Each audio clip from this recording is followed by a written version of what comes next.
하나님 말씀 나홈스 3장입니다.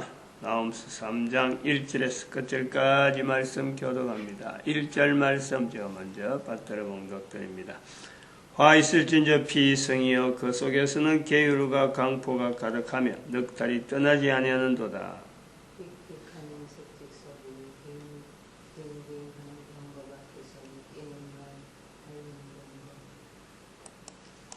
같이 읽습니다. 너의 다친 것은 고칠 수 없고 내 상처는 중하도다. 내 소식을 듣는 자가 다 너를 인하여 손뼉을 치나니 이는 내 악행을 늘 받지 않은 자가 없음이 아니냐. 아멘.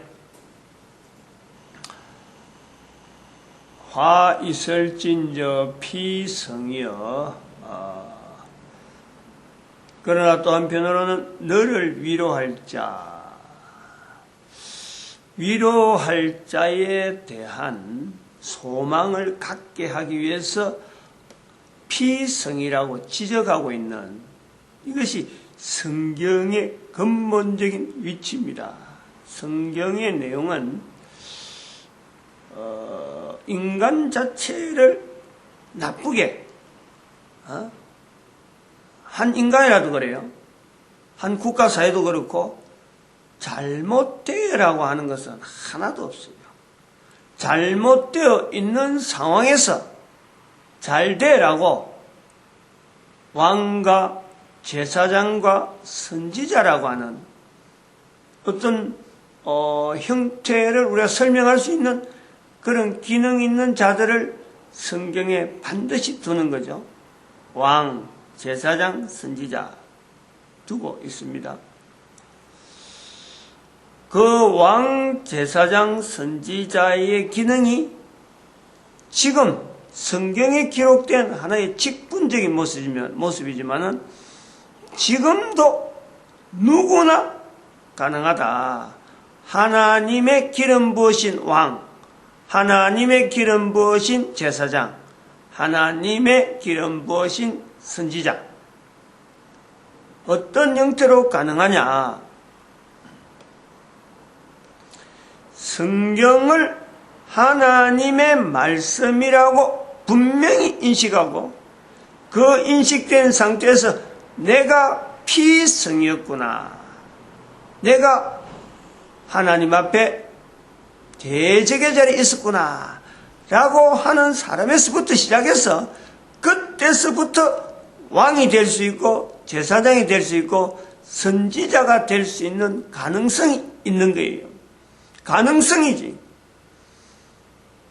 시간이 지나가는 그 가능성을 두고 꾸준하게 분명한 타겟들을 하고 내가 하나님 앞에서 필요한 왕으로서 이 땅에 살고 있는 동안에 내가 왕으로서 내가 제사장으로서 내가 선지자로서 삶을 살아야 되겠다라고 하면은 반드시 그 사람은 그렇게 삶이 되는 거예요. 그러한 사람들이 우리가 보통 통계적으로 확률 정규분포로 두고 정규분포로 두가지고 그러한 사람들이 1시그마 안에만 들어가도 1시그마 안에만 있어도 그 수량만큼 나와도 그거는 분명히 왕이다, 제사장이다, 선지자라 할 수 있는 거예요.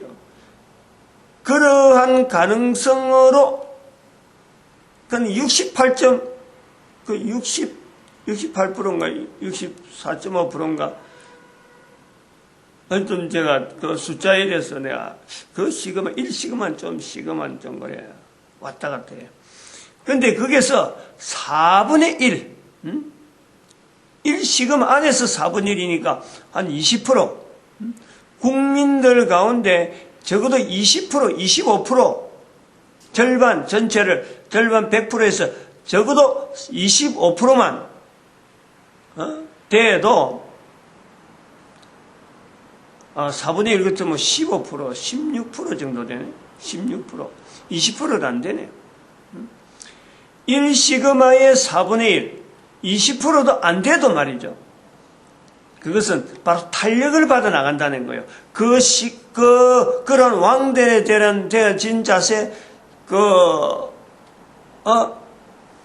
제사장, 선지자 되어 가는데 탄력을 받은 방향이 서는 거예요, 방향이. 그러면 20% 본인에게 그런 어떤 성향에 지금까지 몰랐는데, 여기 있구나. 내게 분명히, 내 개인에게 또 국가 전체에 분명히 이 흐름에 20% 정도가 변화될 수 있는 어떤 요소를 해서 질주하면 20% 이상만 되면요. 그때부터는 탄력이 붙어갖고, 눈덩이가 내려가다가 굴러가지고 자꾸 불어나듯이 이게 탄력이 붙는단 말이에요. 돈이 없다가도 돈이 모일 수 있는, 지금까지 돈이 궁금해서만 쩔쩔맸는데 이것이 어려운 중에 여러 가지 가다가 어느 정도 되면 이 돈이 그때부터 막 펑펑펑 불어나는 거예요. 그거는 뭐 산술적으로 불어나는 게 어마어마하게 불어난단 말이에요. 이런 식으로 내가 하나님 앞에서 왕으로서 선지자로서 제사로서 살아야 되겠다 하는 이게 터닝, 요거를 잡을 적에 피성이라는 거예요. 피성. 내가 피성이요, 내가 대적이고, 어디에 근거해서 하나님께서 온 인류에게 남긴 이 성경을 통해서 가능하다. 성경은 이스라엘 백성들을 통해서 형성되었지만은 이스라엘 백성들만 누리고 교회 다니는 사람만 누리라고 성경이 주어진 것은 절대 아니다. 그 이야기를 지금까지 해오는 거예요. 나홈서 1장에서 2장에서 지금 3장 넘어가면서 이 이야기가 기본이에요. 기본. 근본이에요. 성경을 교회에서 지금 이걸 선포하고 있는데, 알리고 있는데, 이게 바로 교회의 복이라고. 이스라엘 되어지는 교회라고 할 수 있는 이스라엘의 복이요, 교회의 복이라고. 이걸 복인 줄 알고 붙잡고 나가면은 미래에 있는 그 자신에게 미래, 그 후손에게 미래, 인류 전체 미래에 어마어마한 복된 영향을 미치는 거예요.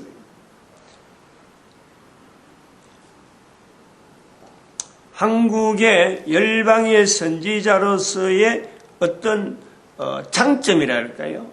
꼭 우리 한국이야만 된다. 지금 현재 시점에 열강이 미국, 중국, 일본, 러시아, 북한이 이렇게 대치되어 있는 전 세계에 앞으로도 없을 거고 전에도 없었던 이런 형국임에도 불구하고 대한민국이 열방의 선지자로 될 수밖에 없는 조건, 너무나 분명하게 있어요. 너무나 분명하게. 2장을 해오면서 2장에서의 2000년 동안의 성경의 흐름과 또 성경 자체에 있는 흐름에서 대적하는 자리에서 나타나는 헬라 문화라고 하는 분명한 정체가 지금 현재 분명한 위력을 끼치고 전 세계 가운데 지금 위력을 끼치고 있는 이 분명한 시점, 분명한 형국이에요. 이 형국 속에서 대한민국이 가지고 있는 열방의 선지자를 할 수밖에 없는 조건. 우리가 그걸 뭐 그런 게 있는지도 몰랐고, 이런 거 있었나? 그동안에 개발해서 우리가 열방의 선지자 준비하자. 이거는 국가 단위나 어느 개인이 한다고 해서 되는 게 아니에요. 그런데 그거는 역사가 수백 년, 수천 년 하는 이 오래된 역사가 갖추어져 있는, 그리고 대한민국이라는 지형 자체가 있으니까 지금, 전 세계에 어떤 열국의 형성이 있는 건데, 이런 지형을 누가 만든다고 새롭게 만들어지는 것도 아니고, 그게 또한 이런 지형 속에서 대한민국의 어떤 역사 자체가 수천 년이라는 역사 자체가 고유한 역사가 있는데, 이 역사 가운데서 열방의 선지자로서 장래의 전 인류 가운데 영향을 미쳐줄 수 있고, 그 영향도 나쁜 영향보다도 선한 쪽으로, 선한 쪽으로. 화 있을진저 피성이여. 분명히 내 상태가 악한데, 그 악한 데서 깨달아 나오라 위로할 자, 즉 악한 데서 돌이킬 수 있는 그런 선한 기능이 우리가 열방의 선지자에서 기대돼서 온 인류가 이제 펼쳐지는데, 지금까지는 아무리 봐도 국가 단위로 봐가지고 야 우리가 이 일을 위해서 전 세계에서 일을 해보겠다, 이런 일이 없는 거예요. 어느 국가가 이런 일을 했나요? 이걸 모토로 해갖고 했나요? 어림도 없어요. 2012년에 이르러서 비로소 대한민국이 이 일에 쓰임 받아야 되겠다라고 하는 조그마한 어떤 발상이 나오는 거고 말이 나오는 거고 떨치는 거예요. 그럼 대한민국이 일을 해야 되겠다라고 할 때에 그럼 아무 근거 없이 그냥 하나의 자기를 나타내려고 아니면 쇼를 하면 한다, 보여주기 위해서, 절대 그런 거예요. 근거는 분명했죠. 이스라엘을 분명히 근거했어요. 이스라엘의 1945년의 회복을 하나님께서 특별히 깨달아지는 그 깨달음과 더불어서 2012년에 이스라엘의 회복을 통해서 전 인류가 이제는 인류의 종말이라고 선언해야 될 때다, 그때 선포한 거예요. 그리고 인류는 이제 역사 방향을 성경 안에서 시작해서 지금부터 성경 안으로 들어가야지 계속해서 언제까지나 인류가 어디로 가는지 모르게 방향을 무방향으로 나갈 수는 없다. 인류 전체의 방향이 성경 안에서 다시 회복하는 쪽으로 한 걸음 한 걸음 해서 에덴 동산까지 가는, 즉 위로 받아야 될 장소, 분리되어지는 인류의 여러 가지 흩음이 아니고 인류 전체를 하나로 해서 동일한 목표 속에 가야 되는 그 일이 2012년에 이스라엘의 회복을 통해서, 이스라엘의 회복의 70년의 그 회복을 통해서 비로소 대한민국에서 발표를 한 거예요. 선포를 한 거예요. 여러 사람 한 것이 아니니까 알려지지 않아서 그렇지. 그러나 동영상에는 분명히 남아있어요.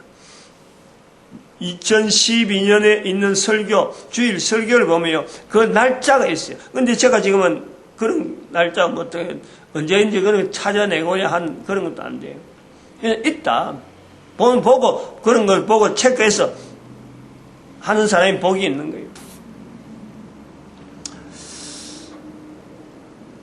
이스라엘이 통해서 선포되어진 이스라엘의 자리, 이스라엘을 통해서 형성된 성경, 그리고 전 인류가 가야 될 분명한 하나의 방향, 이 전체를 우리가 지향하면서 열방의 선지자의 자리에 대한민국의 위치, 요걸 말이죠. 지금의 우리가 모든 대한민국, 또 대한민국을 통해서 이걸 깨달으시면은 대한민국이 일시금 안에 들어갈 정도로 68.1% 정도만 되면은 그때부터는 온 인류가 받지 말라 그래도 그냥 막 몰려드는 거예요. 대한민국이 전 인류의 중심이 되어지고 초점이 되어질 수 있는 그 위상이 있단 말이에요. 50.1%만 돼도 남북 통일은 이거는 그냥 그냥말로 남북 통일 하지 말라 그래도 못하려고 아무리 막아도 이는 되는 상황이고, 그보다 더 일찍이, 그보다 더 프로테이지가 낮아도 50.1%가 안 되고 그 낮아도요, 얼마든지 가능성이 있어요. 얼마든지. 무열로. 하나님의 섭리가 그래 있으니까. 그럼 우리나라의 열방의 선지자로서의 어떤 그 위치에서 장점이 뭐냐? 분명한 것은, 이거는 제일 중요한 건 아닌데, 지금 현재로 볼 때, 헬라 문화라는 것이 문화가 있고, 헬라 문화에 대응되어지는 중국 문화가 분명히 있어요. 인도 문화가 분명히 있고 이슬람 문화가 있어요. 전 세계 4가지 큰 문화 형성을 우리가 분명히 구별해 본다고 한다면은 헬라 문화와 중국 문화의 충돌이 되어질 수 있는 이 사건이 우리가 연도로 치면은 1894년에 있었던 청일 전쟁, 1894년에 있었던 청일전쟁으로 우리가 분명히 볼 수 있죠. 이 청일전쟁을 우리가 분명히 역사적인 시점에서 봐준다면은 바로 이런 것에서 헬라 문화를 중국 문화의 입장에서 비교해서 헬라 문화의 정체를 드러내고 중국 문화를 비교해서 해볼 수 있는 이런 나라가 현재 있는 2015년 현재에 전 세계에 어느 나라에서 이게 가능하겠느냐. 중국 문화를 이야기할 수 있는, 중국 문화는 이렇다 라고 말할 수 있는 국가 단위의, 그 국가의 민족의 어떤 흐름에 헬라 문화를 객관화하면서 중국 문화와 더불어서 비교하면서 온 인류 가운데 문화적인 요소로 인해서 우리가 하나님 앞에 떠나도 너무 떠났다. 화 있을진저 피성이여 하는 이 자리에 우리가 모든 인간들이 그렇구나. 객관적이잖아. 객관적. 헬라 문화에 대한 현재적인 내용을 이야기할 수 있고 지금 중국 문화의 자체에 대한 이 충돌에 대한 내용을 분명히 이야기할 수 있는 이 차별, 인류 전체에서 볼 때 구별되어지는 두 문화의 이 흐름들, 하늘에서 뭐 태풍이 일어나고 아니면 뭐 바람이 불어서 비가 오고 하는 것은 그것은 너무나 객관적인 내용이니까 자료를 가지고 딱딱 집어내면 누구든지 일본도 가능하고 미국도 가능하고 중국도 가능하고 대한민국도 가능해요. 그건 객관적이니까. 그런데 그런 객관적인 내용처럼 헬라 문화와 중국 문화의 충돌을 이야기해 줄 수 있고 전 인류 가운데 우리가 이런 문화적인 영향으로 인해서 하나님 앞에서 이 모든 인간들이 근본적으로 역사를 통해서 멀리 떠나 있는 피성의 자리에 와 있는 그리고 낙원을 향해서 에덴 동산을 향해서 지향해야 될 인류 전체의 역사 방향을 설정하고 확인하고 피차간에 객관화시키는 이런 일을 할 수 있는 나라는 대한민국 남한밖에는 없는 거예요. 이거 뭐 눈 닦고 씻고 할 것도 없어요. 지형학적으로 딱 나오니까 어떻게 뭐 나라를 옮겨서 아니면 지도의 모양을 바꿔서 할 수 있는 그런 내용이 완전한 지형적인 요소로 분명히 나오죠. 또 하나 볼 수 있는 것은 이게 더 중요한 거예요. 왜 이럴 수밖에 없는 우리나라에 이런 일이 일어날 수밖에 없고 온 세계가 집중할 수밖에 없는 상황으로 되어지느냐. 더 중요한 것은 하나님이라고 하는 단어가 있다는 거예요. 한글이 있다는 거예요. 한글. 어마어마한 거예요. 이거는. 이거 설명은 뭐 제가 이제 언젠가 한번 설명했지만요. 새벽 시간에 아마 했을지도 몰라요. 이것 설명은 이것이 얼마나 중요한지 지금 시점에서 얼마나 중요한지 하나님의 말씀 여호와의 말씀이라 부를 수 있는 그 하나님에 대한 인격적이면서 다른 것에 대한 접근을 하지 않는 못하는 하나님 어마어마한 거예요. 불러서 들어주고 불러서 알려주고 소리로 나타내서 의사소통이 되는 건요. 전 세계 언어 중에서 한글밖에 없어요. 언어학적으로 그래요. 다른 언어들은 전부 다 모방이에요. 말을 하려고 하는 그 표현을 기술적으로 어떻게 나타낼 것인가에 시작되는 것이 다른 전 세계 언어예요. 그런데 대한민국은 유일하게 소리 나는 내용, 사람이 입에서 말하는 말을 기록하는 것이 거꾸로예요, 거꾸로. 전혀 거꾸로. 다른 나라 사람들 전 세계 인류가 가지고 있는 언어와 전혀 반대되어지는 형태로 가지고 있는 것이 대한민국 언어예요. 언어를 토하는 이런 표현에서 일본하고는 비슷한 어떤 그 구조를 가지고 있지만은 문자를 나타내는 그 내용은요, 일본은 중국에서의 모방이라. 전부 다 모방이에요, 모방. 상형 문자도 모방이라. 어떤 형태의 모방이라. 어떻게 하면은 그 내용을 글자로 써가지고 글자를 써서 표현할까? 이런 것이 모든 언어의 기본이에요, 기본. 그런데 대한민국은 유일하게 입에서 나오는 말을 글자로 표현하는 거예요. 글자로 표현하면 그대로 그것이 다른 사람 다시 뭐 의미를 바꿀 필요가 없이 글자 자체가 소리 나누고 뜻하는 데서 다 들었기 때문에 그것에서 다시 상징적인 내용을 찾지 않는 것이 대한민국 글자의 특징입니다. 그런데 거기에 하나님이 있다.